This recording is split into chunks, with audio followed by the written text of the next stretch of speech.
Bismillah.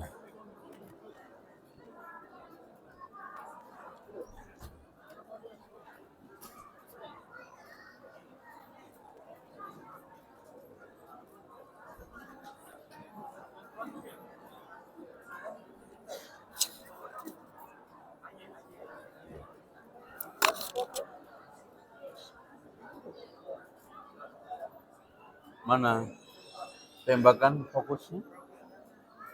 Ibu-ibunya ada? Hah? Hah? Ada unfokusnya? Lah, gimana itu?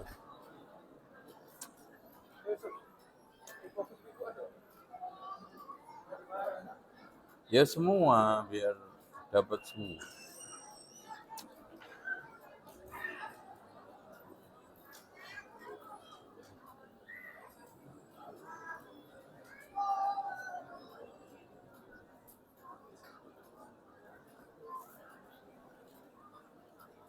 Ya.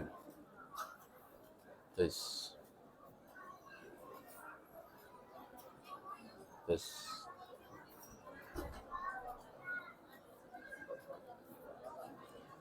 Tes. Tes. Tes.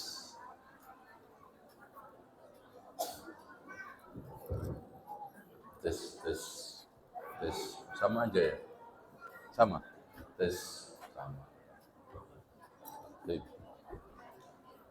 Bapak Ibu sekalian, kita mulai ya. Bisa dilihat nggak nih? Ibu-ibunya harusnya ada. Wah, diskriminasi. Baik, mohon perhatian. Assalamualaikum warahmatullahi wabarakatuh.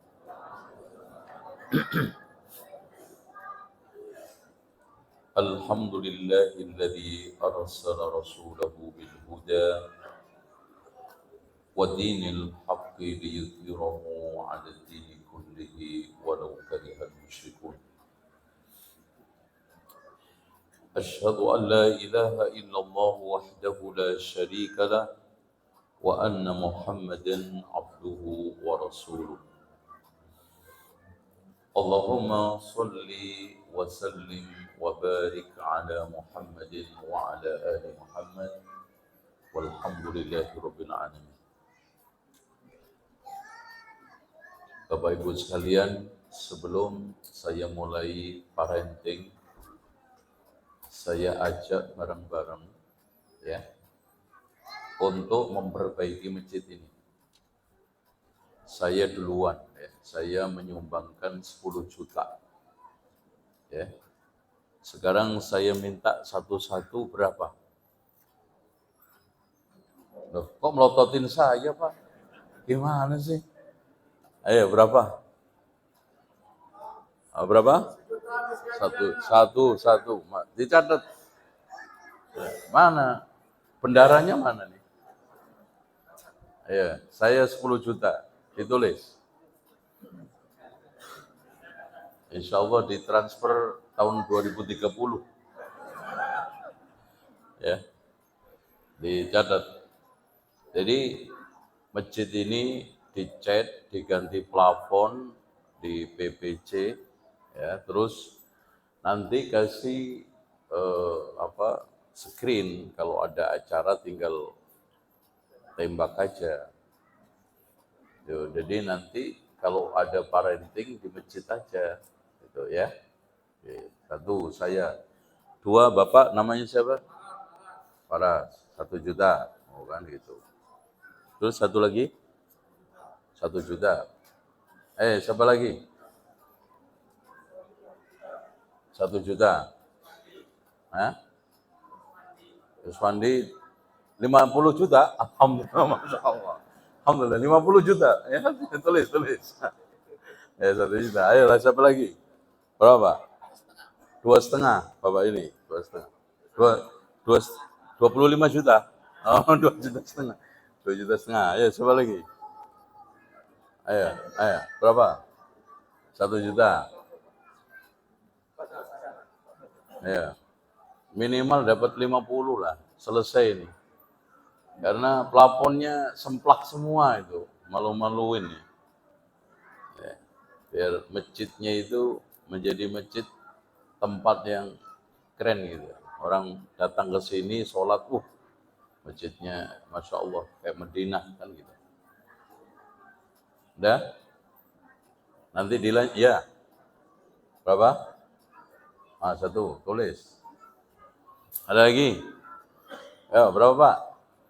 Satu, Masya Allah. Ya, satu. Siapa lagi? Ayo, mumpung belum mulai ini. Ada waktu 2 menit. Acungan jari 2 menit adalah surga. Berapa? Berapa Pak? 1 juta. Masya Allah.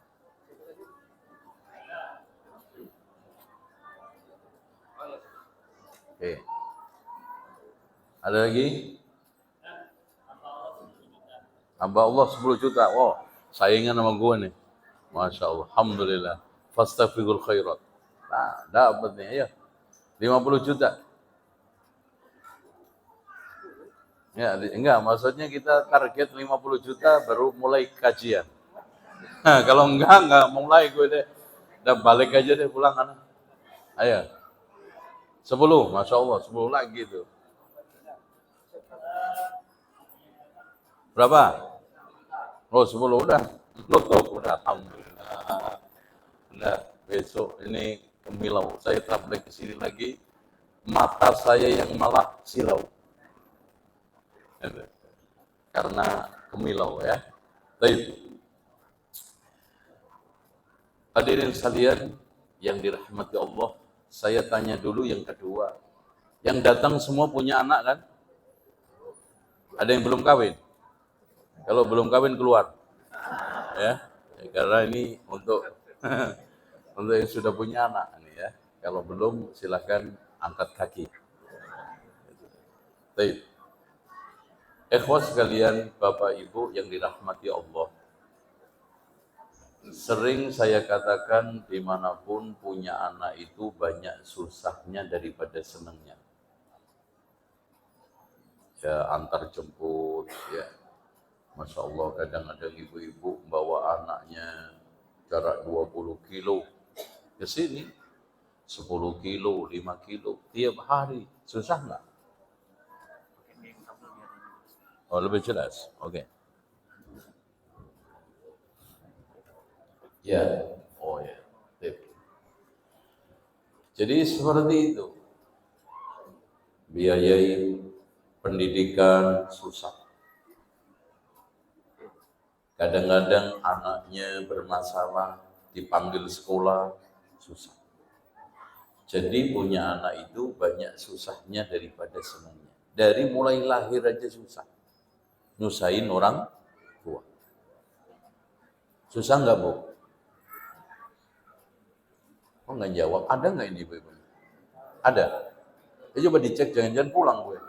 Ditinggal. Ya, hamil susah, lahir susah, ngedein anak susah. Tapi alhamdulillah setiap orang tua itu diberikan karunia Allah senang disusahi anak. Nah itu. Paham? Jadi di situ bahagianya. Contoh aja ada sebagian orang tua nggak dengar tangisan anaknya 2 minggu aja kangen. Gitu. Padahal nangis itu susah. Bahkan di antara mereka peras keringat banting tulang untuk mencari nafkah demi masa depan anaknya. Sampai merantau ke luar negeri, sampai berhari-hari tinggal hidup di tambang, di kebun-kebun. Bahkan saya menemukan pernah lagi beli pasir ke Gunung Merapi, Jogja. Itu dalamnya kurang lebih 800 meter, hampir sekilo, Masya Allah. Di situ para penambang pasir setiap satu truk 2-3 orang sampai 4 ya naikin pasir. Dan saya tanya, Bapak begini pulang pergi Pak, kasihan naik turunnya Pak. Enggak Pak, saya tinggal di sini, pulang seminggu sekali. Ya kadang-kadang pulang sesuai dengan hajat. Coba nginep di situ, hidup di tenda-tenda kecil. Yaitu kalau terjadi letupan Merapi lewat semua itu. Tapi di sela-sela cerita dan kusutnya muka, ada keceriaan yang dititipkan Allah di dalam hidup mereka. Salah satu mereka cerita, di antara putranya sebentar lagi akan diwisuda di UGM. Masya Allah.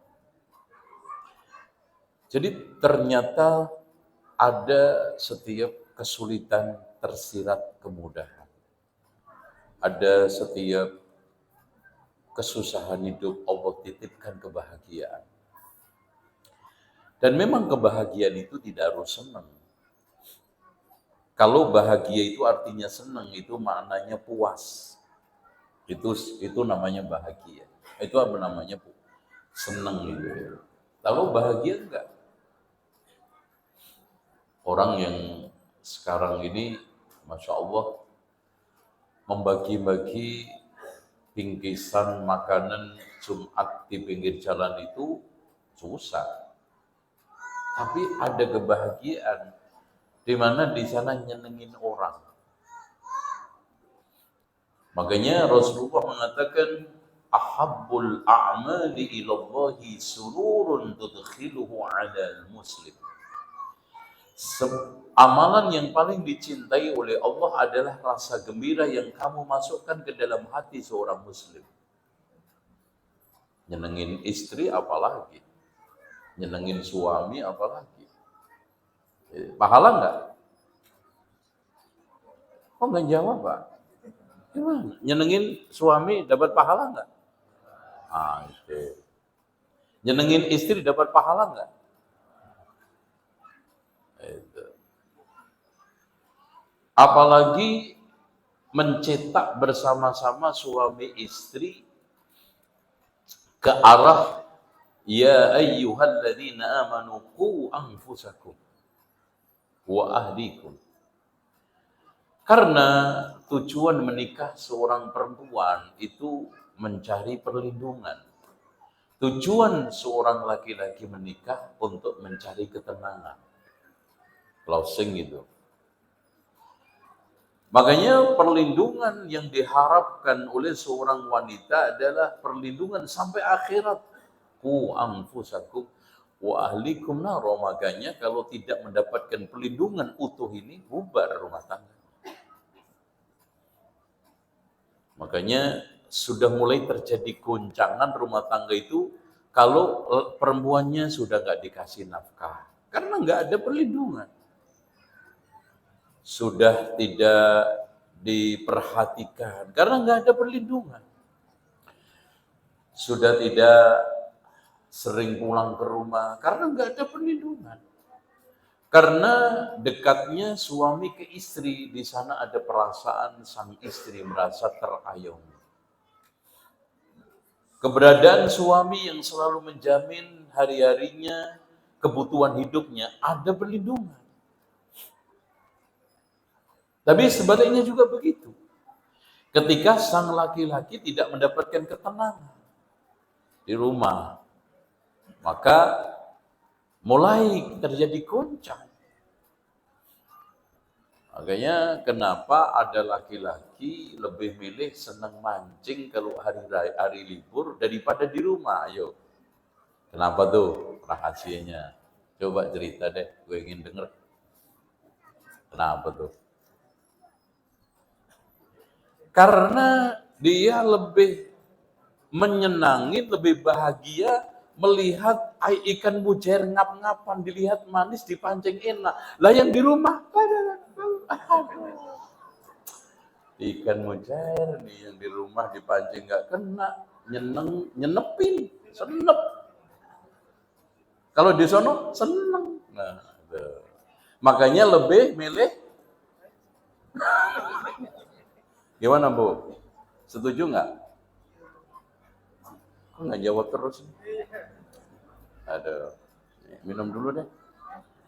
Bismillah.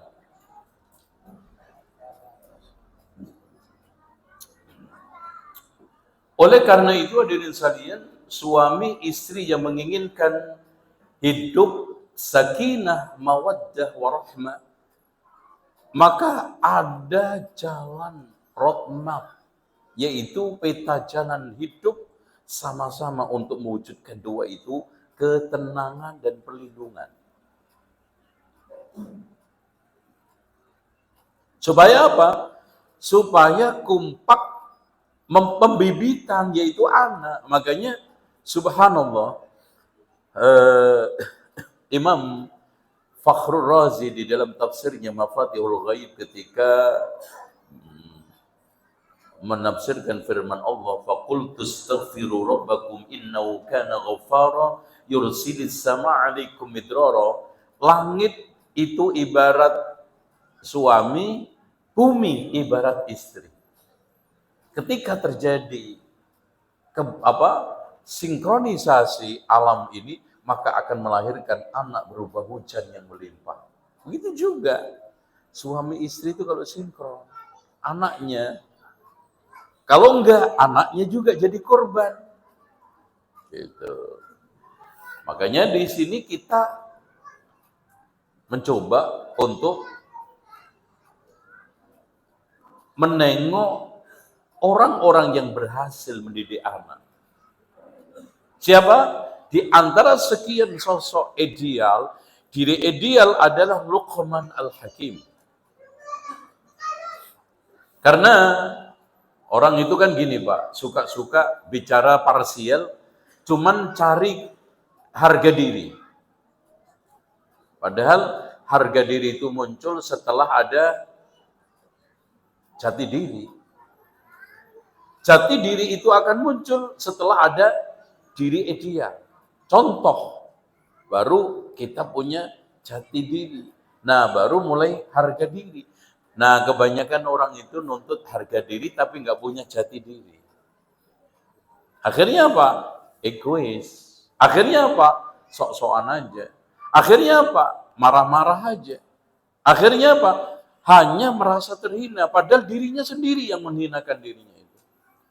Wah, antum nggak punya harga diri kok. Oke.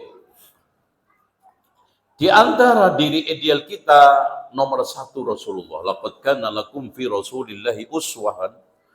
Itulah yang bisa membentuk jati diri kita secara maksimal, sehingga kita punya harga diri.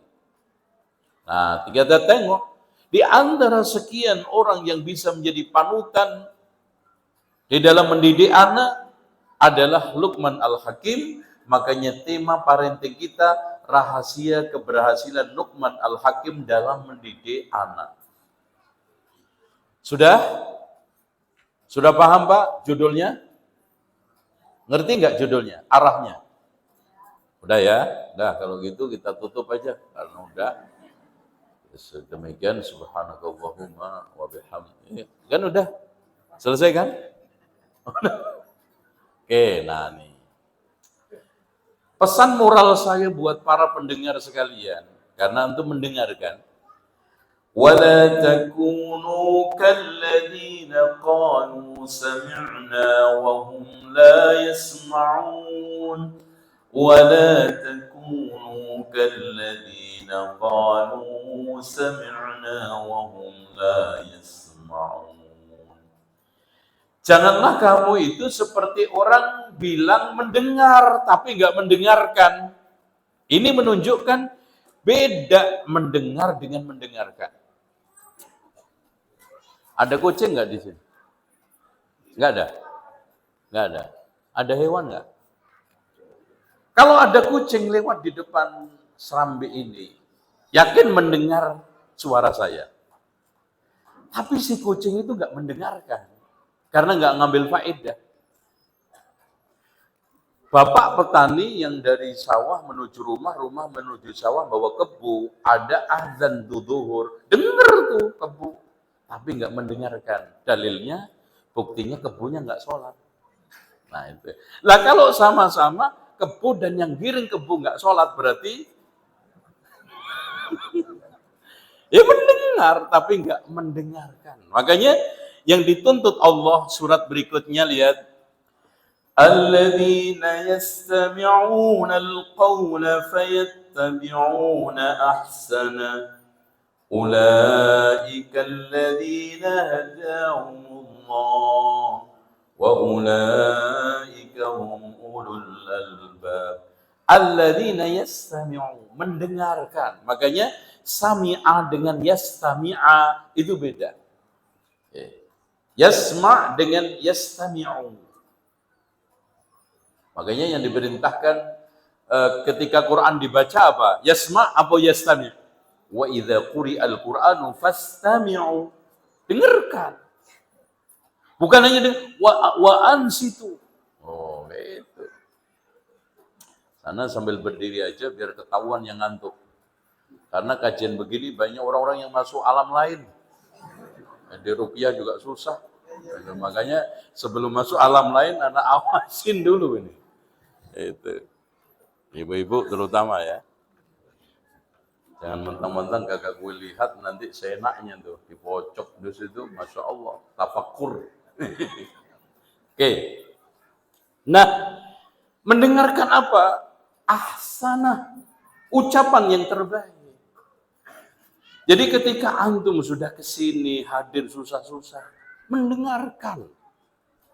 Terus dipilih yang terbaik, diikuti yang terbaik, itu pangkal daripada ulaikal ladzina hadahumullah, dapat hidayah. Wa ulaika hum ulul albab. Jadi jangan antum udah wira-wiri keluar rumah, ninggalin kerjaan, ke sini mubazir. Kagak dapat faedah. Mbak, tadi ngaji di mana? Oh, masya Allah bagus parentingnya tadi. Subhanallah. Bisa enggak Mbak kasih kesimpulannya? Ada tuh rekamannya di panitia. Ada. Kagak paham tuh menunjukkan. Lempar ke panitia. Ya. Siapakah Luqman Al-Hakim? Menurut Ibnu Katsir, bernama Luqman bin Unaqa bin Sadun, seorang tukang kayu dari Ethiopia atau Nubia atau Sudan. Masya Allah, Pak.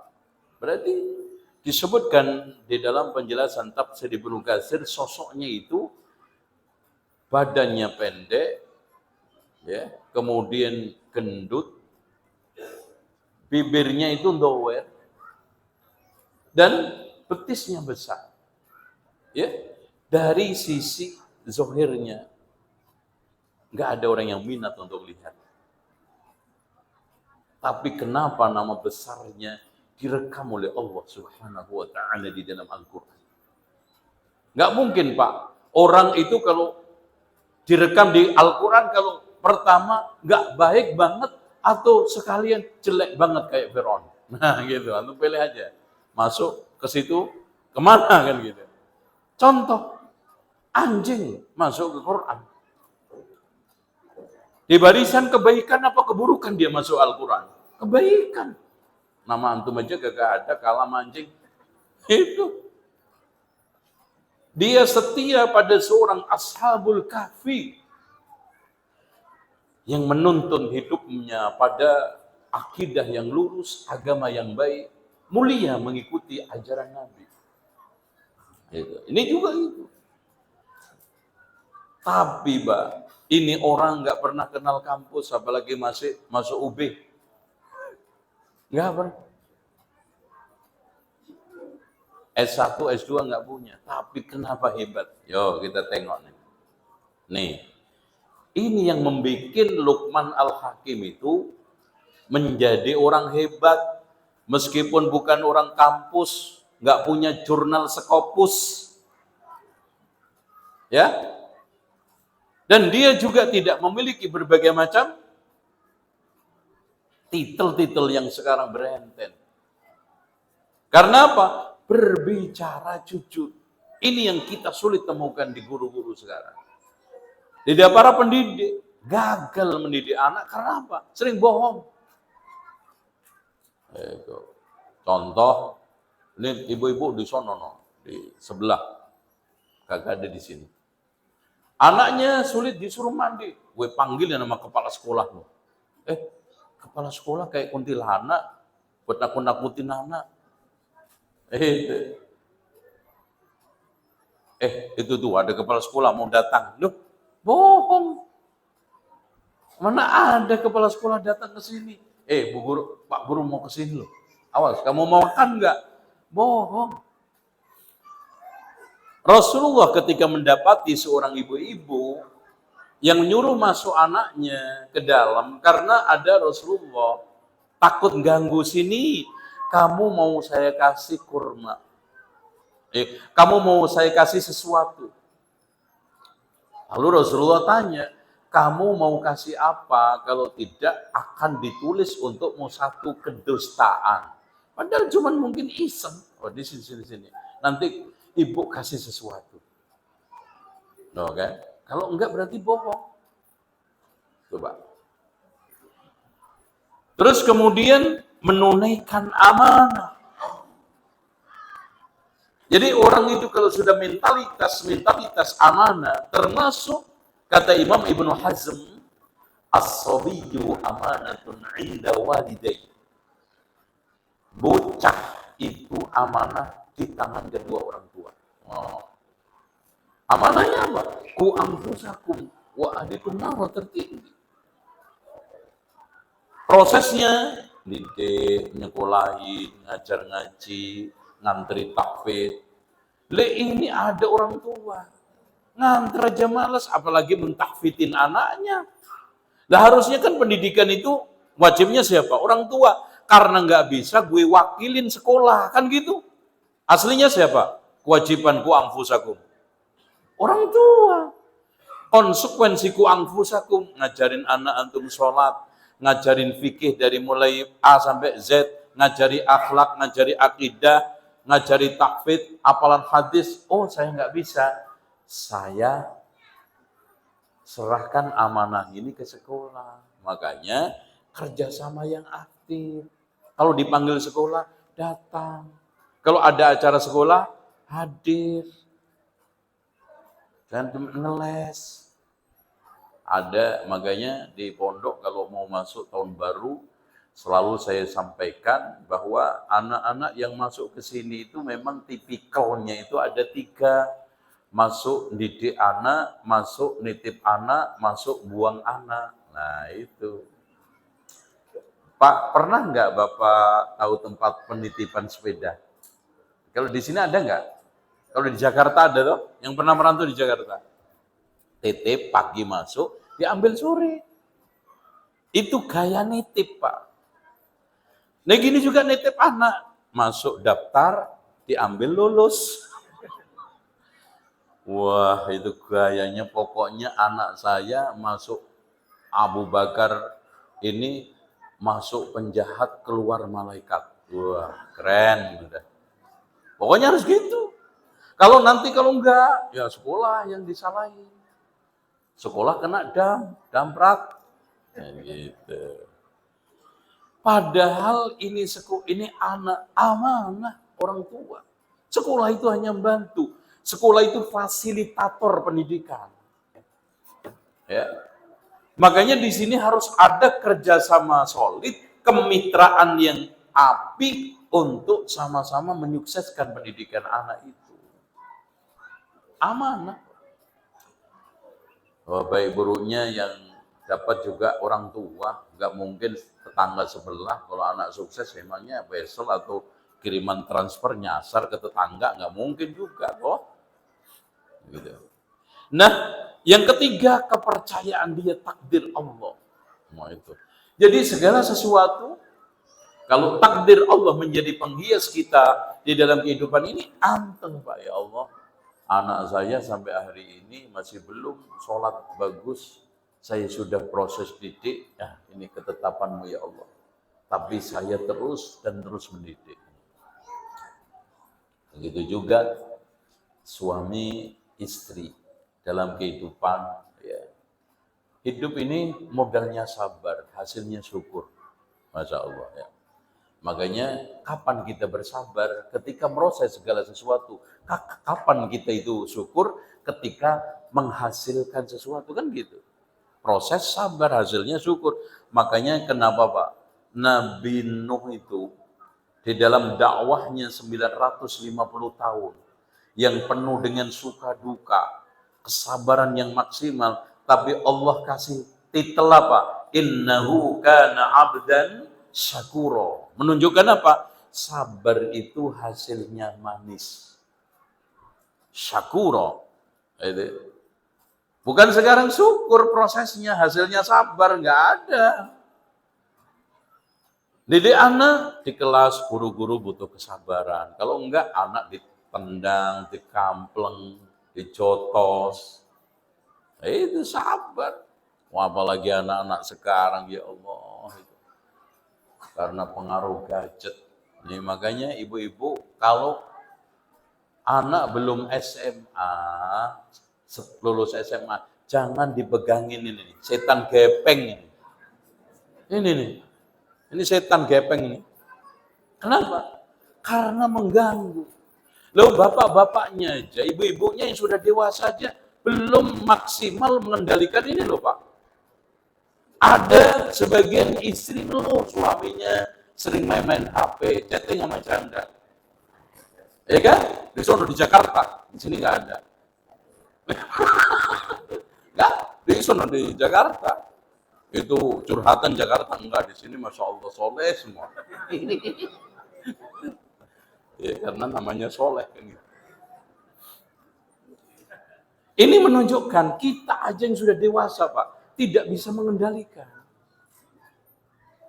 Apalagi anak. Pernah di sekolah saya, terus terang aja, wali murid saya suruh panggil kepala sekolahnya. TK punya grup Pak, punya grup WA.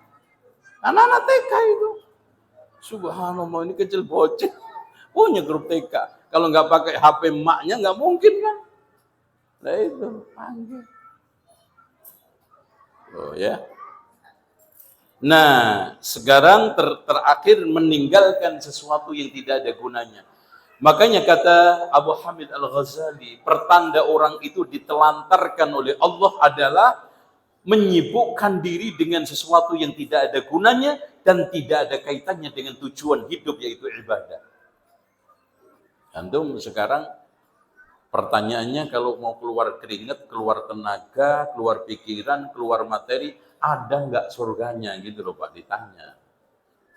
Karena kata Imam Ibnu Hazm, la yaral mu'min thamanan illal jannah, tidaklah seorang mukmin itu memandang sesuatu yang ada nilainya kecuali surga. Kalau enggak stop. Emang umur ente double serep itu hanya ban bis, ada serepnya Pak. Itu hanya mobil, ada ban serepnya. Kita ini umur ngepres. Jangan buang-buang. Makanya tanda seorang mukmin itu lebih tanda seorang mukmin yang bahagia, hatinya itu sehat, dia itu lebih pelit terhadap waktunya daripada hartanya. Ya kalau diminta harta mudah, tapi kalau diminta waktu lihat dulu. Gitu, pelit. Ya, susah karena apa? Makanya ada salah seorang salaf dijajak bicara ngobrol ya, ngalor ngidul, hentikan matahari dulu. Ya gimana? Waktu bergeser, matahari tenggelam, berproses, umur saya berkurang, stagnan umur, hasil umur itu, bagaimana? Makanya betul kata Imam Syafi'i, setelah saya bergaul dengan orang-orang sufi tidak mendapatkan faedah kecuali dua. Waktu satu itu seperti pedang, kalau antum nggak gunakan untuk menghunus, antum yang dihunus.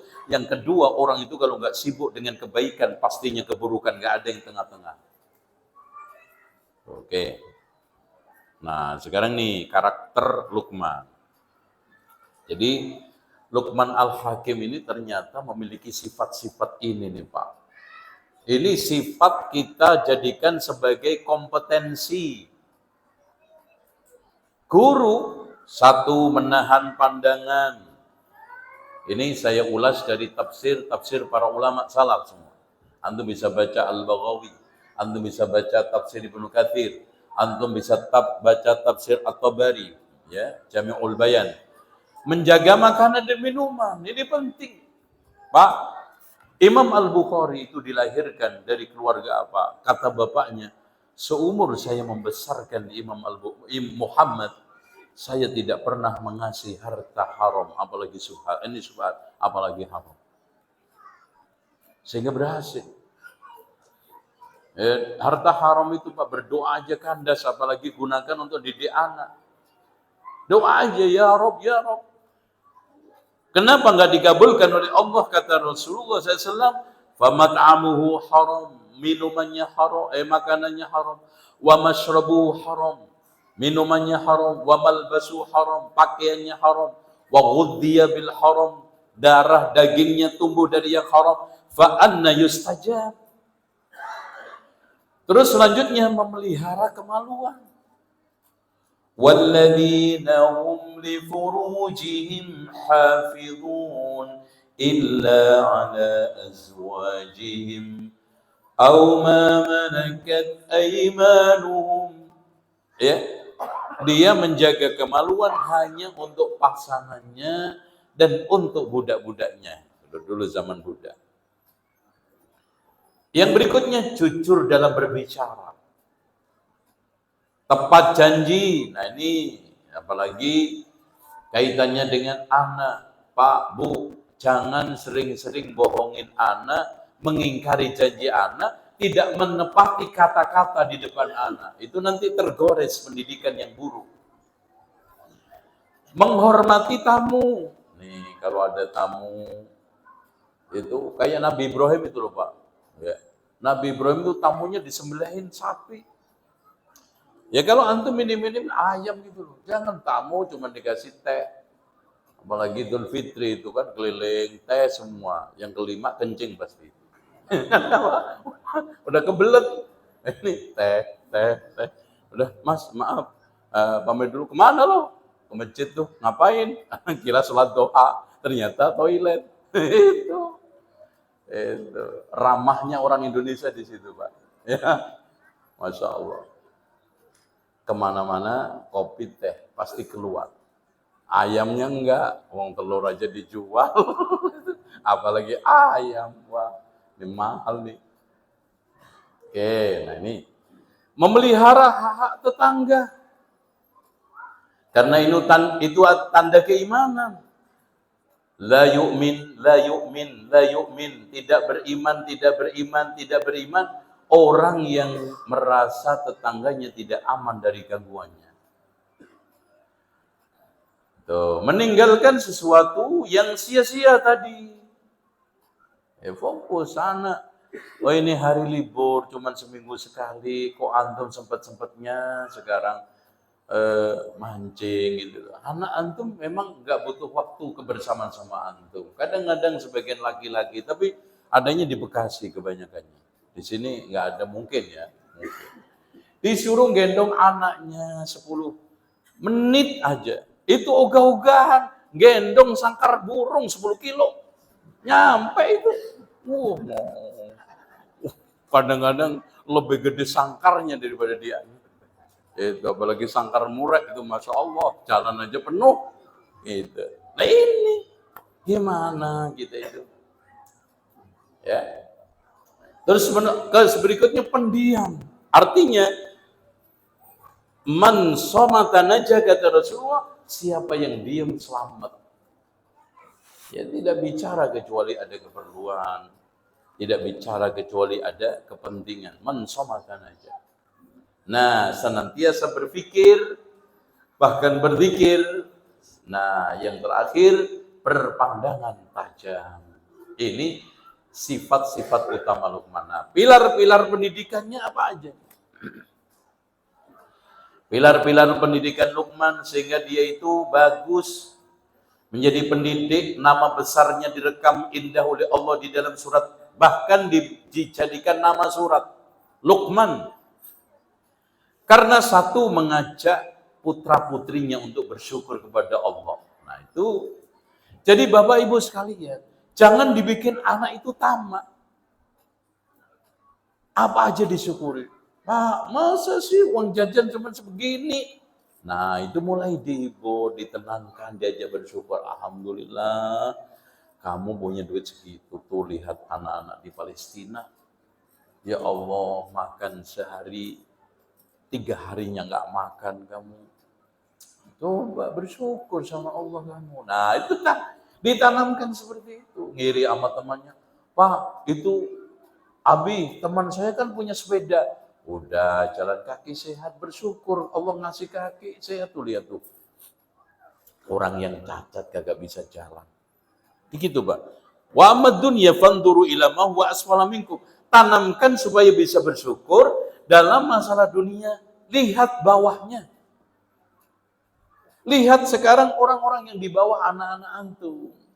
Jangan selalu dimotivasi yang bawah tuh. Teman kamu udah punya mobil, doakan ya, ambil nanti bisa beli mobil. Punya mobil nanti punya pesawat, ya repot sama. Ya. Nggak ada habisnya nanti, capek sendiri. Wong apa sih kalau nurutin keinginan itu nggak ada baru sekarang. HP baru pengen, laptop baru pengen, sepeda baru pengen, mobil baru pengen, istri baru pengen. Umpamanya gitu kan gitu. Nah, hadirin sekalian, makanya sering saya definisikan sederhana ialah apa? Sederhana itu ialah sering-sering makan di warung sederhana. Wah itu, sederhana. Jadi sederhana itu ialah sikap di mana lebih mendahulukan pola daripada gaya, mementingkan kebutuhan daripada keinginan. Nah itu, kalau keinginan nggak ada batasnya, tapi kalau kebutuhan pasti. Contoh, saya HP. Butuh enggak iPhone 17 Pro Max? Oh, berarti mules. Nah, ya Allah, seorang ibu rumah tangga, yang penting manggil suami lancar, WA lancar aja kok. Harus gaya, nah kan gitu. Keinginan nggak ada batas. Kebutuhan, oh iya saya butuhnya HP cukup. Pak, saya tanya sama antum semua. HP yang keren-keren, aplikasinya seambrek penuh ini Pak. Antum sampai bejat rusak. Pernah antum pakai nggak semua? Nih, aplikasi seguambreng ini. Nggak antum pakai semua. Yang antum pakai cuma 3. SMS, WA, sama foto. Nah itu. Ya, itu. Makanya orang Indonesia itu kalau beli HP, coba-coba kameranya gimana? Kamera. Karena nomor 1 selfie. Selfie. Kata orang Sunda. Gitu. Yang penting itu. Sampai rusak nih HP. Nggak pernah dipakai nih. Aplikasi apa ini? Ada salah, ada ini, ada news. Nggak pernah kepake. Oh, kadang-kadang rusak aja, suruh anaknya nih, tolong. Jadi pengaturan ini nggak pernah juga tahu. Karena nanti kalau, nih HP-nya mama error, tolong benahi. Gitu, anaknya. Wah, apalagi Gen Z itu, sama HP itu kayak fasih. Ambil merem aja itu tahu tempat-tempatnya itu. Gitu. Kenapa kita harus memaksakan mobil? Cukup 1, kenapa 2, motor, cukup. Gitu loh Pak. Kalau pola hidup saya, cukup motor, kenapa mobil? Butuh mobil, kenapa harus motor? Nah gitu. Nah, paham nggak nih? Nyambung nggak Pak? Butuh mobil, kenapa harus motor? Nah memang butuh. Antum kontraktor, nilai kontraktornya di atas 20 miliar. Masa antum bawa motor buntung? Ya diketawain sama yang mau ini bener Pak, OB-nya Pak. Dikiranya OB, itu HK-nya housekeeping. Tawaduk. Enggak, itu bukan tawaduk, nyungsep. Antum yakin proyeknya dicoret? Masa iya sih mau ngedil nilai proyek 20 miliar. Ini mobilnya Avanza, ya Avanza aja. Kan gitu, Avanza. Itu.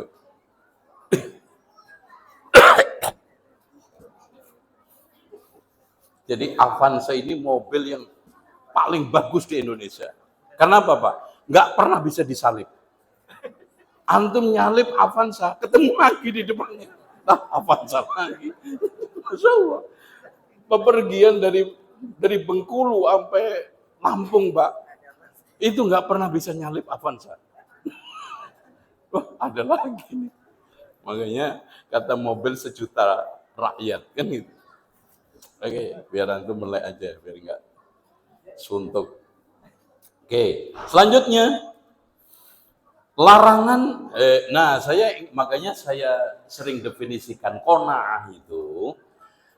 Qanaah itu menerima pembagian Allah apa adanya, yang penting halal walaupun 50 miliar. Nah, daripada 50 juta haram, mana yang antum pilih? Waras itu antum. 50 juta haram, 50 miliar halal. Antum pilih mana? Itu. Itu qanaah paling top. Itu definisi qanaah yang tidak ada tandingannya. Gitu. Dan semua ustadz ketika saya ajak diskusi definisi ini gak ada yang bisa bantah. Gitu. Makanya sampai bingung dengar definisi saya mereka. Itu memang betul. Sering saya katakan 10 sahabat yang dijamin surga. Itu mana yang miskin? Cek, tolong tunjukin namanya siapa. Nggak ada. Nggak ada. Abu Bakar miskin. Umar miskin. Utsman miskin. Ali. Abdurrahman bin Auf. Zubair. Masya Allah, nggak ada, Pak. Tuh. Nah, pilar pendidikan yang kedua, larangan menyekutukan Allah. Gitu, ya. Karena syirik ini kezaliman besar. Ya, nanti kita akan jelaskan ayatnya. Kezaliman yang paling tertinggi, makanya keadilan yang paling tertinggi lawannya tauhid. Berbuat baik kepada kedua orang tua, karena ini asas. Setelah bersyukur tertanamkan, tauhid syirik menjadi pemahaman yang sudah mengkristal, maka anak harus diajak untuk birrul walidain. Nah, yang ketiga, yang keempat, sadar bahwa manusia berada dalam pengawasan Allah. Jadi, muraqabah, menegakkan sholat, berbuat baik kebaikan, menjauhi kemungkaran, sabar menghadapi ujian, cobaan, dan larangan sombong dan congkak. Satu persatu kita sisir nih ayatnya. Yang pertama, mengajak anak agar bersyukur kepada Allah. وَلَقَدْ آتَيْنَا لُقْمَانَ الْحِكْمَةَ أَنِ اشْكُرْ لِلَّهِ وَمَنْ يَشْكُرْ فَإِنَّمَا يَشْكُرُ لِنَفْسِهِ وَمَنْ كَفَرَ فَإِنَّ اللَّهَ غَنِيٌّ حَمِيدٌ وَلَقَدْ آتَيْنَا لُقْمَانَ الْحِكْمَةَ. Masya Allah. Makanya dikatakan hakim. Dan hikmah itu al-isabah fil qawli wal amal, bisa selalu benar dalam ucapan dan perbuatan. Masya Allah. Itu definisi hikmah itu apa? Al-isabah fil qawli wal amal. Jadi itu gak mungkin diberikan kepada orang-orang sembarangan. Anishkurillah. Jadi yang kita tekankan pertama adalah bagaimana anak itu bersyukur. Wa may yashkur fa innama yashkuru li nafsi. Kenapa? Gini Pak, ketika antum bersyukur ternyata nikmat-nikmat itu rasa banget sama kita. Hadir banget sama kita. Hadir banget manfaatnya. Makanya wa may yashkur fa innama yashkuru li nafsi.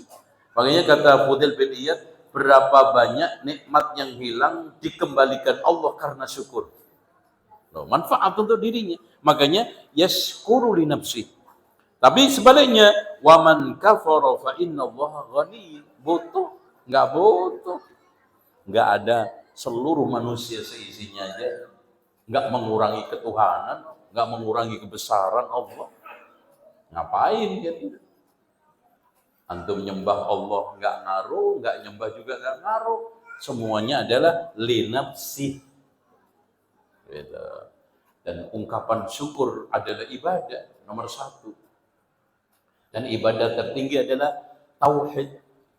Makanya Pak, kenapa Allah itu sangat benci terhadap syirik? Karena gini, ibadah itu kan ungkapan rasa syukur kepada Allah akan nikmat-nikmatnya, termasuk penciptaan pengaturan alam semesta, itu kan? Kalau Allah sendirian dalam menciptakan, masuk berduaan dalam syukur? Ada? Aneh loh. Kalau Allah sendirian di dalam mengatur alam semesta, masa berduaan di dalam sembah menyembahnya? Nggak adil dong. Ibarat orang tua tadi membesarkan anaknya, mendidik anaknya, ketika anak berhasil, ternyata yang diberikan kiriman tiap bulan transfer ke tetangganya. Mantel tuh enggak orang tua. Apanya hubungannya? Saya yang besarkan anak saya, yang nyekolah anak saya, kok giliran enak tetangga? Nggak mungkin. Tuh, makanya lihat nih. Nih, kenapa Allah sangat tidak suka pada syirik? Wa in qala Luqman li banihi wa huwa ya'iduhu ya bunayya la tusyrik billah inna syirka la zulmun azim. Kenapa Pak? Siapa yang tahu definisi zalim? Ialah meletakkan sesuatu tidak pada itu. Kenapa syirik itu zalim? Kan letaknya di Allah, diletakkan di berhala. Zalim enggak tuh? Letaknya ibadah kan di Allah, diletakkan di kuburan. Sujud di kuburan, zalim enggak? Sujudnya kepada Allah. Doa itu kepada Allah. Nah ini doa di kuburan. Ada di antara doa kuburan yang paling populer. Ya Rabbana ya Quddus sahillana bil fulus. Warna merah halus-halus paling dikit 5 kardus. Nah itu dibaca di situ. Wah di kuburan haba, di kuburan ini, kuburan wali keramat. Ini kok jadi si habaib, si kuburan keramat dijadikan sebagai tempat, bukan Allah gitu loh Pak. Allahnya kemana? Padahal yang menciptakan alam semesta siapa? Allah. Yang mengatur alam semesta siapa? Allah. Yang mematikan, menghidupkan kita semua siapa? Allah. Yang memberi rezeki siapa? Allah. Kenapa? Ada apa? Makanya wa ma khalaqtul jinna wal insa illa liya'budun ma uridu minhum min rizqin wa ma uridu ay yut'imun innallaha huwar razzaqu. Nah, setelah Allah menyoal masalah tujuan hidup yaitu ibadah, Allah menjamin rezeki. Bahkan bukan hanya Allah nggak minta, nggak nuntut seperti tuan-tuan lain tiap hari harus dikasih sajen. Enggak minta makan saya. Bahkan saya yang ngasih makan, saya yang ngasih rezeki, kurang apa? Loh, apa kita enggak senang punya Tuhan seperti ini? Tuhan jamin kita, Tuhan memberi keselamatan kita, Tuhan yang sekarang ini mengatur kita. Loh, apanya yang antum sekarang benci dari sisi Allah ini? Sebagai Tuhan antum, maka patutlah orang itu kalau dalam akidahnya yang diucapkan raditu billahi rabba. Enggak ada lagi. Ya Allah, udahlah, saya ini ridha. Yang menjadi Tuhan saya Allah. Enggak ada mungkin lagi. Wabil islami dinan. Wabi Muhammadin sallallahu alaihi wasallam nabiyya. Oke, ketiga. Wa wasainal insana biwalidayhi حملته أمه وهنا على وهن وفصاله في عامين أن اشكر لي ولوالديك إلي المصير. Kenapa Pak? Setelah itu yang diperhatikan adalah orang tua. Setelah Allah, kenapa? Karena Allah itu sebagai sebab terciptanya kita, orang tua sebagai sebab wujud hadirnya kita di dunia. Makanya, Masya Allah, coba yang ditekankan ibu lagi. Masya Allah. Makanya ketika Rasulullah ditanya, ya Rasulullah, siapa orang yang paling berhak saya perbaiki? Ibumu, 3 kali. Karena Ibnu Battal mengatakan memang ibu itu punya jasa 3. Hamil, melahirkan, nyusuin. Bapak cuman sekali.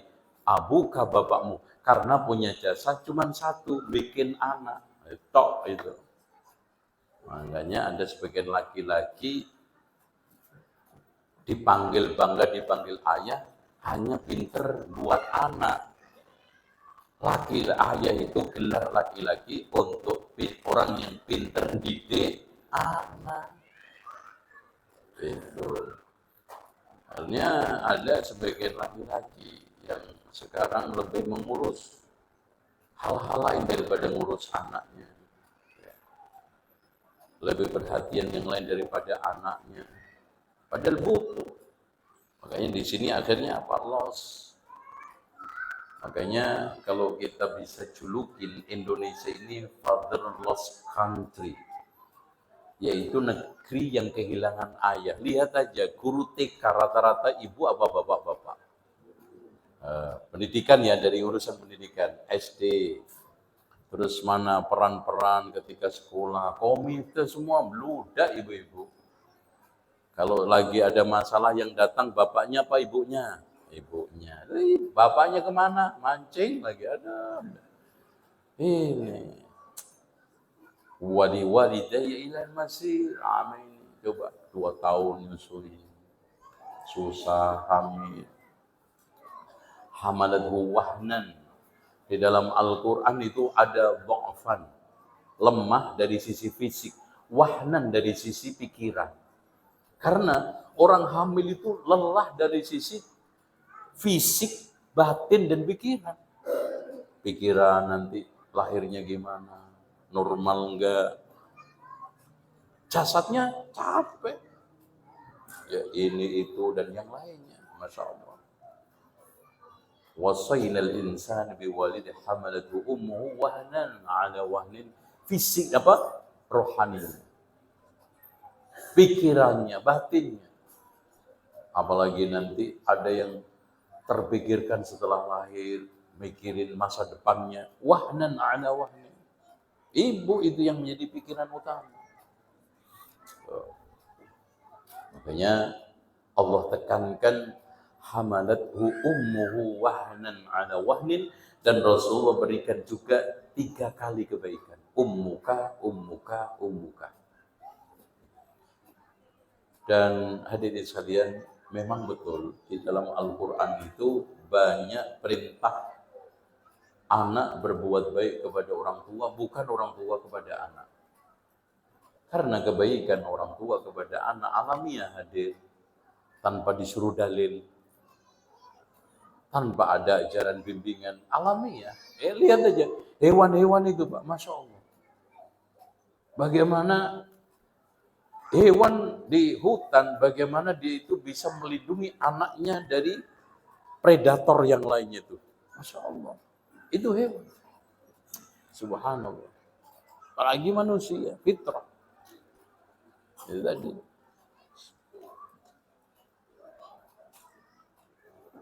Lanjut. Nah ini, tegas memegang prinsip agama ini. Wa in jahadaka 'ala an tusyrika bima laysa laka bihi 'ilm فلا تطعهما وصاحبهما في الدنيا معروفا واتبع سبيل من أناب إلي ثم إلي مرجعكم فأنبئكم بما كنتم kuntum ta'malun. Artinya anak itu jangan sampai mudah berganti keimanan. Mudah berganti agama, nggak punya prinsip, terutama dalam masalah agama. Maka ketika anak itu Pak punya prinsip, kita didik punya prinsip, Masya Allah. Di kantor punya prinsip, di pergaulan lingkungan punya prinsip. Ketika dia itu menghadapi masalah, prinsipnya akan keluar. Nah, itu kan gitu. Itu pentingnya. Terutama prinsip akidah, prinsip iman, prinsip agama. Makanya sekarang banyak anak-anak yang pragmatis karena tidak ditanamkan prinsip-prinsip itu. Akhirnya banyak koruptor karena nggak punya prinsip. Banyak maling karena nggak punya prinsip. Banyak orang-orang jahat karena nggak punya prinsip. Itu. Makanya di sini kita tanamkan wa in jahadaka.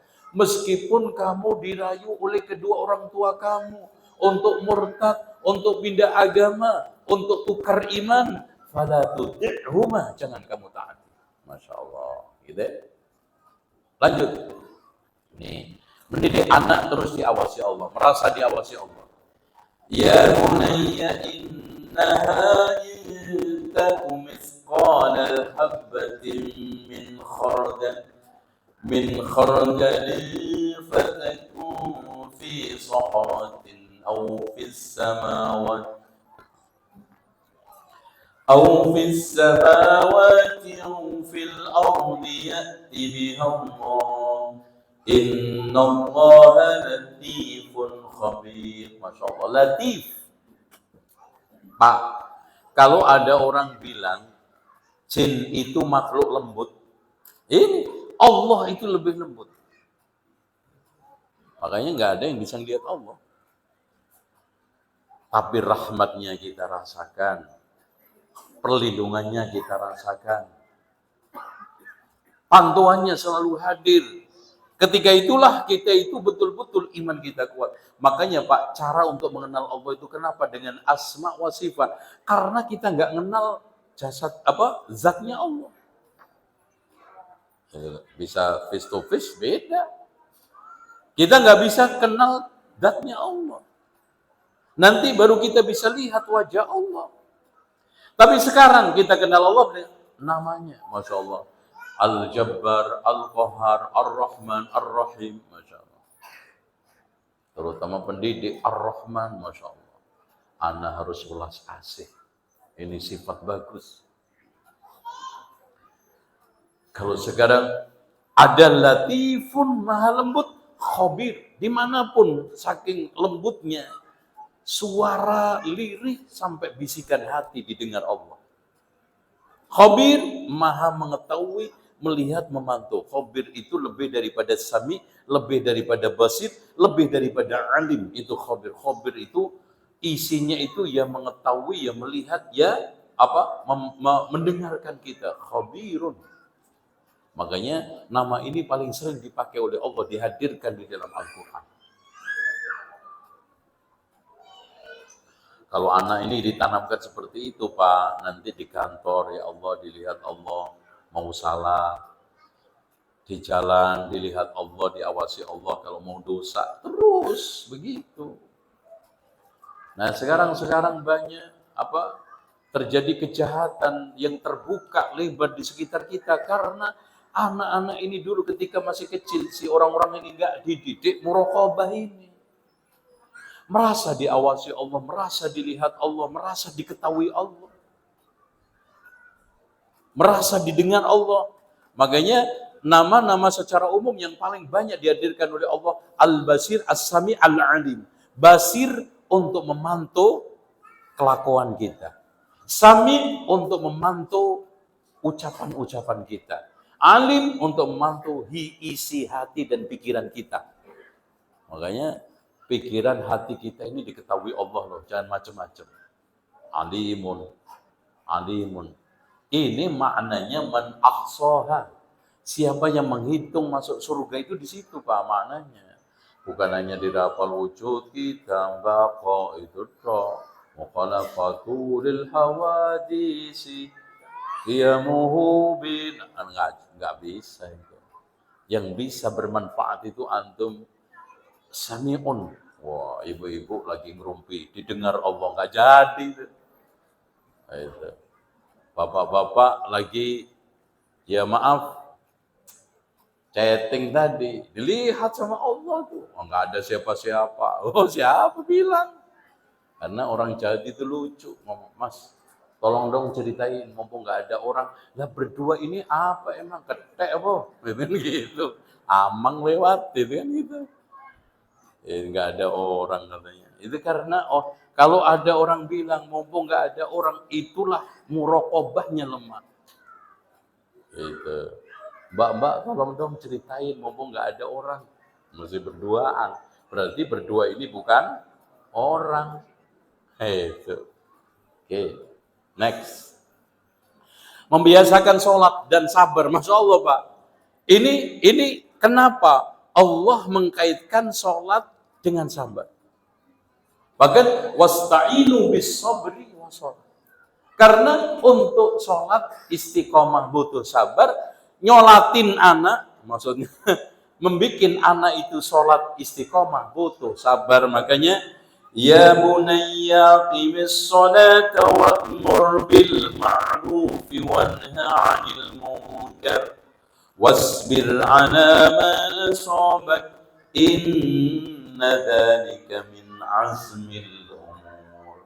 Sabar di dalam menjalankan perintah Allah, sabar di dalam rangka meninggalkan larangan Allah, sabar di dalam menghadapi takdir Allah.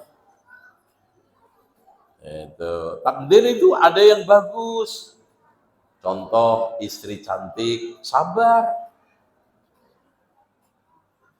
Kadang takdir itu buruk. Contoh istri jelek, sabar. Nggak punya duit, sabar. Duit banyak juga, sabar.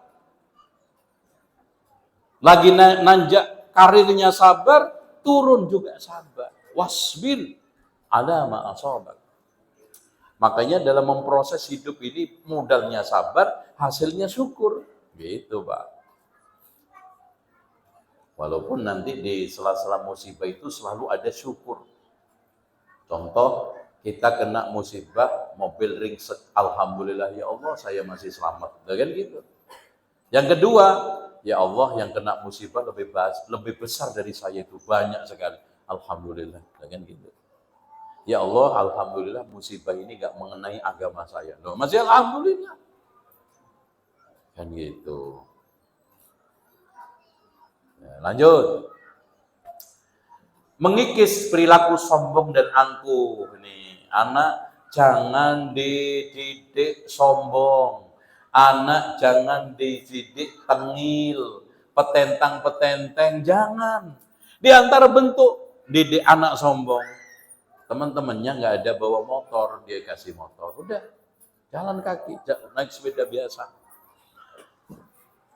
Anak dikasih ya jajan normal 10.000 udah banyak. Ini kasih 100.000, sombong nanti. Bahkan ada yang sengaja udah. Kamu kalau sekarang dibulin atau diledek teman kamu, udah balas saja. Ayo, berani enggak lo? Kalau nggak berani bukan anak bapak. Cengeng banget lo. Ini waduh. Kebun nyusuk hotel. Gimana itu? Hotel nyusuk kebun. Itu kata orang Jawa. Jangan rendah hati. Udah ngalah. Nanti kamu akan dapat pahala dari Allah kalau ngalah. Toh ngalah nggak akan terhina kok gitu.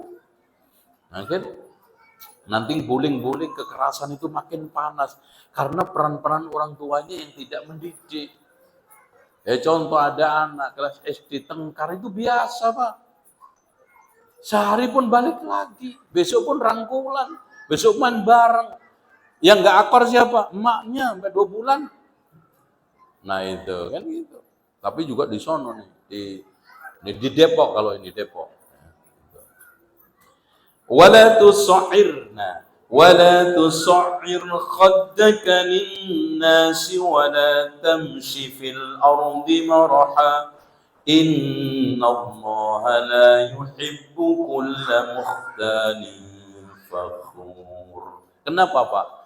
Allah mengumpamakan orang sombong itu kayak kuda. Mukhtal itu dari kalimat khail. Apa khail? Kuda. Karena kuda itu nggak pernah nginjak bumi. Sombong. Merasa di atas siapapun. Makanya Rasulullah ketika mendefinisikan sombong itu apa? Batarul haq wa ghamdun nas, menolak kebenaran, meremehkan orang kan gitu. Mukhtal dari kalimat khail, fakhur yang selalu tidak pernah nginjek tanah. Merasa tinggi, pengen di atas siapapun, unggul dengan puja-puji yang tidak ada pada dirinya. Hafal cuma juz 30, ngaku 30 juz. Nah ini repot. Karena tadi sombong. Makanya ujub itu didefinisikan oleh para ulama, kapan ujub itu ialah ketika kamu merasa punya kelebihan yang tidak dimiliki orang lain. Itu ujub. Oke, selesai. Menanamkan rendah hati, waqsid fi masyik waqbud min sautik, inna angkaral aswati la sautul hamir. Rendah hati, tawadhu, ngalah demi kebaikan, itu anak. Waqsid fi masyik, jalan nggak terlalu cepat, nggak terlalu kelemak-kelemek, kata orang Jawa itu apa? Kelemar-kelemar apa itu? Ya jalannya lemah gitu. Ya, jadi sedang. Tapi Rasulullah itu kalau jalan itu celang gitu. Menunjukkan orang gesit, orang semangat, orang giat gitu. Dan suara juga begitu. Kenapa Pak? Karena subhanallah. Kenapa ditekankan suara? Karena anak itu rata-rata yang kadang bikin berisik itu apa? Mulutnya. Teriak-teriak, ya. Ngomong gak karu-karuan. Ini anak, makanya Masya Allah yang ditekankan Allah suara. Itu. Makanya tren punya anak itu umur 0 sampai 5 nyenengin, 5 sampai 12 ngeseli, 12 sampai 17 nyusahin. Nah itu. Bahkan bisa nyusahin ngeseli. Ya contoh, antum punya anak umur 2 tahun, nangis saja nyenengin kan? Dengar nangis saja seneng, alhamdulillah. Dan coba antum anak umur 12, ketawa aja nyusahin. Ketawa lu kayak keledai, diam loh. Itu kan berisik, berisik banget ketawanya, kesel banget lo denger, ya. Kadang-kadang ketawa aja Pak, ngeselin. Astagfirullah, ya anak. Ya, oke. Nah, oke, terakhir langkah praktis mendidik anak. Ini nanti aja, insya Allah di kesempatan lain yang belum jelas kapannya. Oke, insya Allah.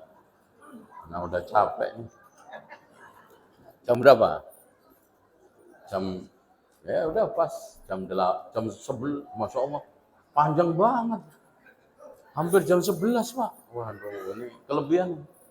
Udah tutup aja deh, nggak usah tanya jawab. Ada yang tanya jawab nggak? Kayaknya muka-muka tenang deh. Oh, udah. Masya Allah, total donasi 51 juta. Oh, ini selesai nih.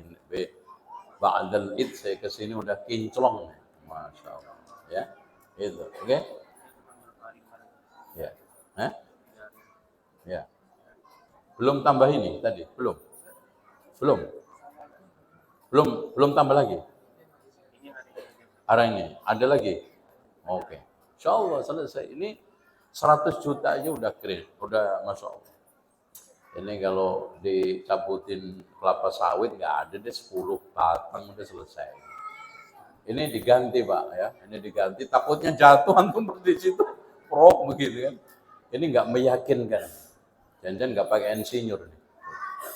Jadi ganti biar aman. Jadi desain yang bagus itu lampunya lampu ya sederhana aja, tapi kelihatan mewah gitu. Terus ini nanti lampunya diganti flat aja, flat itu loh yang ini udah, ini nggak zaman nih, ini zaman penjajahan nih lampu-lampu. Gue letek aja sekalian, kayak dengan gitu. Nah ini udah ada yang mati nih.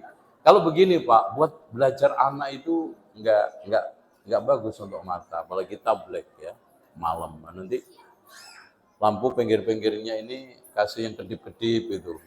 Kedip-kedip gitu ya. Karena mau tolalet. Ya, diterangin semua. Terus ini dibikin yang besar kalau nggak salah yang berapa? 15 watt itu ya. 15 watt yang flat itu udah terang. Insyaallah. Dah. Mudah-mudahan masjid ini selesai dan soundnya udah bagus karena tablet yang lalu saya kritik soundnya. Ternyata bagus nih, kalah nih sound horeg. Gitu. Nah, ini insya Allah selesai dicat. Nah, nanti anak usulin lagi nanti tahun depan. Pokoknya menjadi masjid orang kangen di sini. Oh, gitu Pak. Itu caranya. Syukur-syukur nanti tiap hari terutama sholat duhur ada disiapin makan siang di sini. Oh. Orang mampir makan pasti. Gak usah rumah makan. Tuh, ada kamar 3 aja untuk Ibnu Sabil. Jadi orang-orang yang ke Maleman, orang yang pergi ke Bengkulu, nggak punya uang nginep, di sini aja. Itu kita 3 kamar kita bikin lek, orang nggak bisa pulang gitu loh. Udah gue di sini aja deh merantau. Oke ya. Demikian nampaknya antum sudah kelihatan muka-muka tenang, muka-muka paham, dan kelihatan soleh sudah, insya Allah. Kita khusnudzon sama antum. Ada pertanyaan apa? Silakan bapak-bapak. Nggak ada? Oh ini ada nih.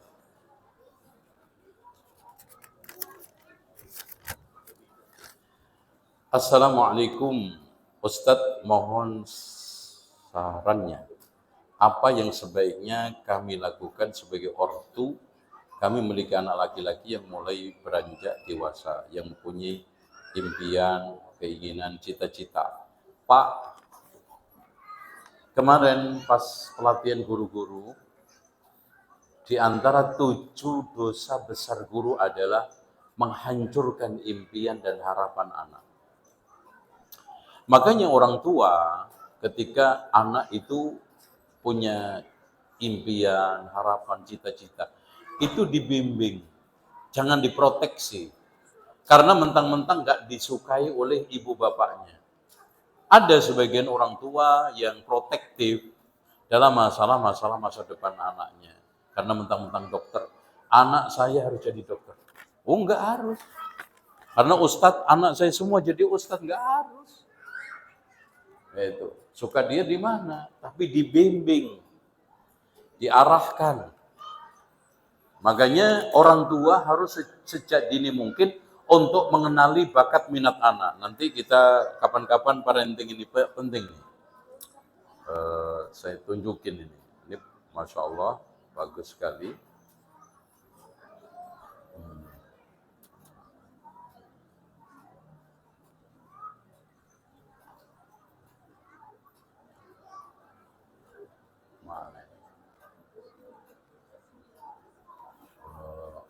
Mana? Pokoknya itulah, nggak ketemu. Jadi, mana ini? Aduh, nggak ketemu. Jadi intinya gini, ketika orang tua itu menghadapi keinginan, impian anak, itu penting sekali kita gali dengan cara satu. Kita sering-sering konseling dengan guru BK, kedua kita arahkan ke psikotes supaya bisa mengenali bakat. Kenapa? Karena tujuannya satu, untuk memetakan masa depan pendidikannya. Kedua, untuk menggali potensi bakatnya yang sebenarnya. Dan yang ketiga yang tidak kalah pentingnya adalah kita tidak tersesat di dalam mengarahkan bakat minat anak. Itu penting. Ya, karena ada orang tua yang keras, harus ngikutin orang tua semua, harus sesuai dengan orang tua semua, nggak boleh. Namun antara keinginan anak dengan orang tua tidak sama, nggak apa-apa, itu bagus. Disinilah perlu diskusi musyawarah. Pernah Masya Allah Pak, Santri saya diterima di di ITB sama UI. Jadi nggak diterima sulit, diterima lebih sulit ini anak. Lebih sulit lagi anaknya milih ITB, orang tuanya UI. Masya Allah. Ya, udah nangis sampai orang tuanya ke kepala sekolah. Nah, di kita sebelum anak keluar kelas 12 itu kita karantina selama seminggu, Pak. Kita gembleng, kita bangun karakternya, sikapnya. Nah, saya selalu mendapatkan bagian membacakan buku Jangan Biarkan Air Mata Ibumu Berlinang. Oh, itu selalu anak bacakan. Setiap yang keluar, laki, perempuan, santriwati, santri. Di sidang sama bapak ibunya. Oh, Masya Allah. Sambil nangis-nangis kan gitu. Wah, pokoknya orang tuanya, pokoknya UI lah. Akhirnya karena kemarin saya dinasihatin Ustaz, saya nggak boleh membuat nangis ibu saya. Masya Allah. Saya ikut ibu. Masya Allah. Itu. Jadi ada bimbingan yang membekas, ada arahan yang memberitahu anak itu akhirnya memilih penuh kesadaran. Oh, itu ibunya malah nangis nggak karu-karuan. Jadi sinilah hadirin sekalian orang tua di hadapan anak, apalagi udah gede, makanya ada para ulama mengatakan anak umur 0 sampai 5 perlakukan seperti raja. Raja tahu nggak? Jangan dimarahi, jangan dibentak, diturutin dalam tanda kutip tidak memanjakan berlebihan. Itu raja. Itu anak, karena ini anak masih labil, anak masih jini. Nah 5 sampai 12 perlakukan seperti tawanan. Harus sudah mulai kita kenalkan ada tawanan, aturan. Karena anak-anak ini sudah mulai bertingkah. Nah 12 sampai 17 kita berlakukan seperti sahabat. Apa tahu nggak sahabat, Pak? Ya, sahabat yang mengarahkan, sahabat yang menyenangkan. Makanya orang tua yang otoriter itu di kelas ini nggak laku di hadapan anak-anak. Makanya kenapa ada anak lebih dekat sama temannya daripada orang tuanya. Karena itu. Oke. Dan anak, ia ingin membuka usaha untuk masalah sedangkan orang tua ingin anak menuntut ilmu, sedangkan anak ingin bekerja di kafe, office dahulu. Ketika antum ajak diskusi. Jadi kita diskusi secara terbuka. Kenapa kamu bekerja di kafe? Kenapa milih? AB mau dengar, nggak apa-apa. Kalau positif, bagus, ya AB silahkan. Tapi pilihan itu kamu harus tanggung jawab ya. Nah itu nanti cara mendidik anak adalah anak harus kita didik bertanggung jawab atas pilihannya. Itu nanti kita akan pelajari di ini insya Allah. Ini banyak nih materi nih. Ada serenten nih. 50 tahun nggak habis nih. Insya Allah. Apalagi setahun sekali ke sini. Itu ya. Masya Allah.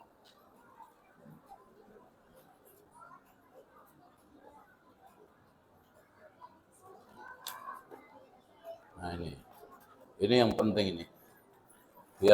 Biarkan anakmu tumbuh kuat di pondok nih, ya. Ini nanti kalau sudah di pondok nih, bagus ini.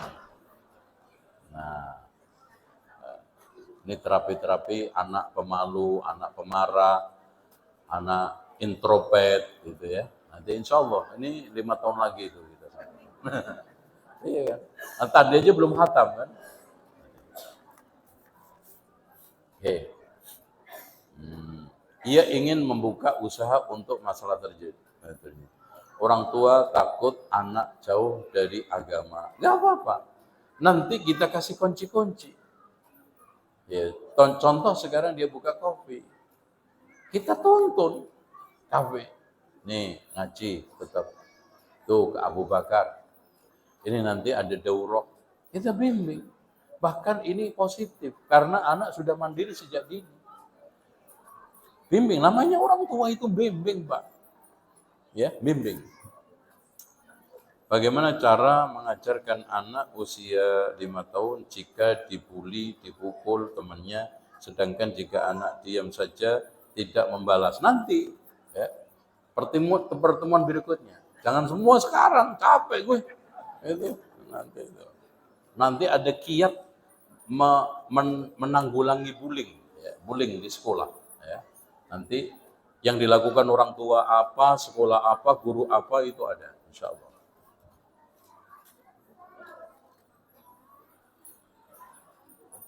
Ya. Ada, silakan.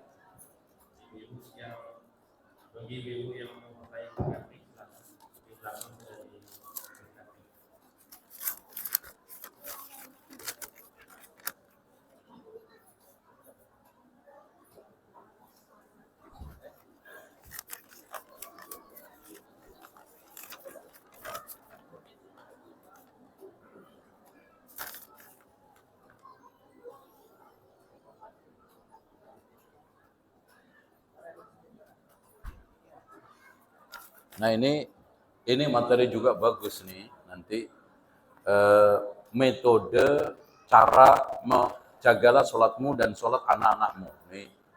Ini materi parenting cukup bagus untuk orang tua bagaimana menyolatkan anaknya. Berarti mati. Ya, jadi anaknya supaya sholat. Itu tips, trip, dan langkahnya apa. Insya Allah. Nah ini menanamkan tauhid ini juga ada banyak materinya. Tenang aja ya Pak, insya Allah 50 tahun nggak habis. Nah yang lebih penting ini Pak, dampak dunia digital ini bagaimana orang tua menanggulangi, membekali anak di era digital. Nih, ya gadget, internet, sosmed, itu semua ada di sini.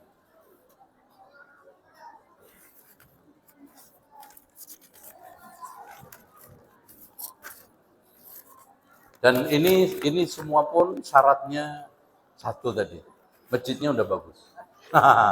Kalau enggak, anak enggak mau nyampaikan ini. Ini mahal ini Pak, ini pelatihan ini, pelatihan mahal ini.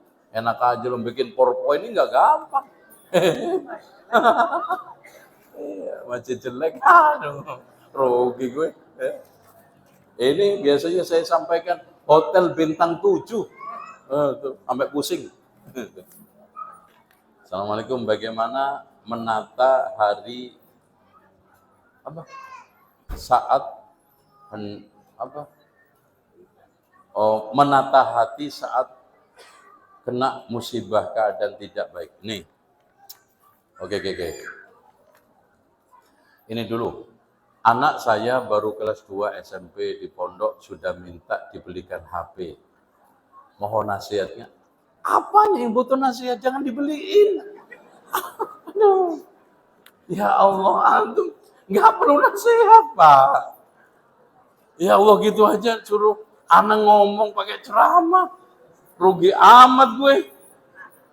Ya Allah, jangan dibelikan. Itu minta nasihat apa lagi tuh? Jangan dibelikan. Pak, kalau nangis ya Allah, orang tua kok takut sama anak, gimana ceritanya? Sejak kapan orang tua takut sama anak? Ya kalau begitu lebih takut sama istri. Makanya banyak laki-laki istiqomah. Ikatan suami takut istri di rumah. Gitu. Ya benar. Nasihat saya jangan dibelikan. Titik, udah. SMP mau untuk apa? Gini, dengerin. Kalau antum belikan, berarti HP ini sudah atas nama anak antum. Beda dengan milik antum, pinjem Pak. Pinjem Abi, karena nanti antum ambil bisa. Kalau antum ambil, Abi, mana HP saya? Nah, diminta, dikejar terus. Ngapain juga nggak dipakai? Kan itu HP saya, udah dibelikan. Nah, antum lebih nggak bisa lagi mengelak. Tapi kalau antum memang perlu pinjem. Oh iya, mana HP Abi? Kasih antum. Mana sekarang kalau udah dikasih nggak bisa copot. Nggak bisa, udah kasihin. Gitu.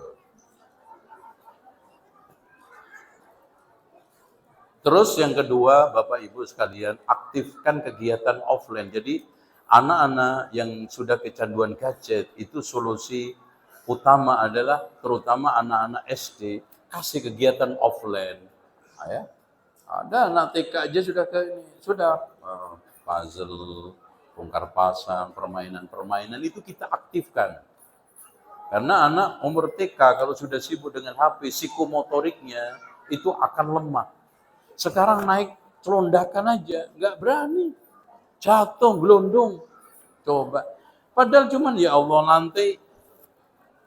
Kenapa? Anak sudah umur 4 tahun, 5 tahun loh Pak. Niti tangga aja nggak berani. Kepleset. Karena psikomotoriknya nggak terasa. Anak kemarin ngisi di Kapahyang tuh. Masuk TK-nya itu ada bolongan got, ini saluran air nggak dikasih apa? Nggak dikasih besi. Tapi anak-anak TK bisa selamat, hebat nih. Wah ini ujian psikomotorik ini. Tiap hari ngelompat, nggak ada yang kepleset. Anak tanya Ustaz, Pak, ini ada nggak anak-anak yang kepleset? Alhamdulillah Ustaz, aman. Oh berarti bagus ini. Jarang megang HP ini anak. Itu. Coba kalau anak-anak yang sering pegang HP, keblosok itu. Itu. Anak saya baru kelas 2D, mohon nasihat jangan keluarnya Ustadz dan cara menjelaskan. Sebetulnya di pondok itu kan proteksinya HP sudah cukup kuat. Anda beritahu aja, saya nggak akan belikan kamu HP sebelum kamu SMA lulus. Nah, nggak apa-apa nanti mangkel, ngambek, biarin aja. Nggak akan terus, Pak. Emang ada anak ngambek 10 tahun? Hah? Nggak ada. Terus manyun aja, biarin aja. Itu reaksi. Tapi sekali antum tolak, keduanya nanti ngambeknya agak sedikit ringan. Ketiga kalinya terus begitu. Pertama kali, merasa, takut orang tua aja nih. Enggak, biarin aja. Sambil antum kasih penjelasan. Kenapa Abi nggak belikan HP? Jelasin. Jangan mengatakan jangan tanpa penjelasan. Itu juga salah ya. Dari pilar pendidikan Luqman Al-Hakim yaitu berbuat baik kepada orang tua, apakah selain disampaikan bahwa doa yang sudah menjadi sebab lahir dari dunia, apakah perlu mencontoh kedua orang tua berbakti kepada ibu? Iya, gini Pak, di antara cara menanamkan birrul walidain, orang tua harus kita mencontohkan anak, sering kunjungan ke orang tuanya, sakit ditengok, diajak, gitu. Itu paling meresap. Atau sesekali tolong kamu liburan, tengok nenek ya. Sekali-kali disuruh mandiri, tengok sendiri. Ada nggak reaksi? Kalau nggak ada, antum tuntun. Ayo ikut Abi sama Umi, tengok nenek. Tengok kakek. Ayo di sana enak nanti sambil jalan-jalan. Ada pasti anak nggak mau monoton gitu aja. Nanti kita selipin, nanti kita makan kok nanti di sana. Ada resto bagus, nanti makan bakso begitu. Sehingga di sini ada pendidikan karakter birrul walidain sejak dini dan menunjukkan orang tua saya ini sama ibunya Masya Allah.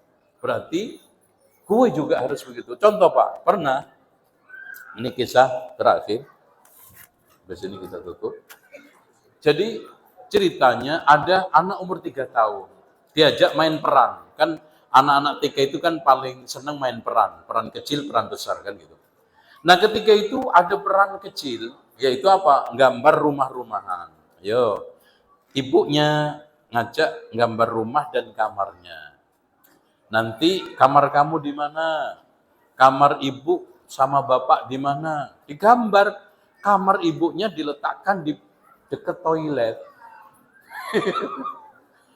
Kenapa? Ternyata si neneknya itu sekarang letaknya di sono.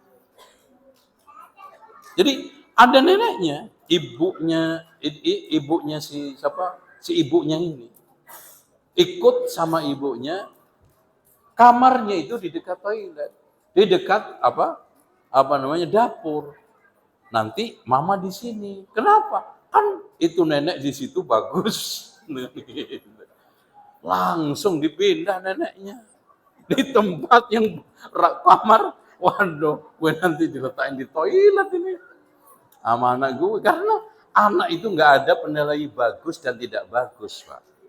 Anak itu nyaman dan tidak nyaman.